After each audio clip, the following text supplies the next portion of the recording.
Which Kardashian is Sawtooth Willie's absolute favorite? Let me tell you the story about the Kardashians. My favorite Kardashian, I ain't got much use for most of them, but there's one of them.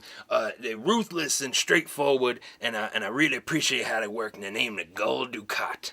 I'm a big fan of Gold Ducat. Most Kardashians, you know, like I said, the forehead ridges and the bumpy faces, they really kind of freak me out, and they're real pale, but that Gold Ducat, he's on to something. He's on to something, though. What's Sawtooth Willie's favorite brand of shoes? Favorite brand of shoes? Favorite brand of shoes? There's only one official shoe brand that hobos in Pittsburgh wear, and that's Crocs. And we don't even wear Crocs, because you can't get them down here very often. I can get the Crocs because I got a hatchet and I got an axe, which you may have seen earlier. Don't be afraid now. What you gotta do is you gotta find a Croc, which ain't that many here in Pittsburgh. Most people gotta travel over to sewers in New York. That ain't just a myth, it's an actual thing. A lot of people think that's a myth, but you tell you what, they're wrong. New York City, where they make paste picante salsa, and you gotta kill a croc there. Now, a good-sized crocodile from the sewers of New York City will make a pair of shoes for about 11 hobos.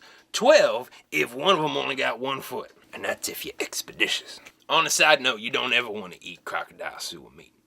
It'll make you super sick, and it turned my friend Dr. Connors into some kind of crazy monster. We're still trying to find him down here. Good.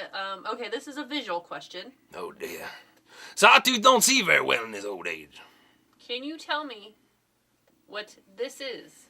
If I remember correctly, in my years as a boxcar beautician, I doubled as a surgeon. That's just how it was back in the day. There wasn't any surgeons, but there was plenty of beauticians, and you know we had to pull a little bit of double duty. I was visited by some politician. I don't remember his name. He had a real nice suit on, but it wasn't very nice when I was done with him. And he was having real bad stomach pains. And it was Sophie Maslow brought him down. And she was like, you gotta help Georgia. You gotta help Georgia. There's something wrong with him. So what I did was I took my pruning shears and I cut him open. These pruning shears right here. Oh, these are lasting me a very long time. You want to take a look at them? No, That's all right. All right. I snipped that sumbitch right up the middle, and I'm pretty sure I pulled that very device out of his abdomen. I don't know how this young lady on the internet got it, and is brandishing it about in the pictures, but man, that is a blast from the past. If you're curious, by the way, I did have to sew him back up, and we didn't have any like cat gut at the time, so to speak, you know what I mean? So I had to take the hairs that I had cut off of other hobos and tie them together into one long string and sewed that sumbitch right up the middle. Those were good times.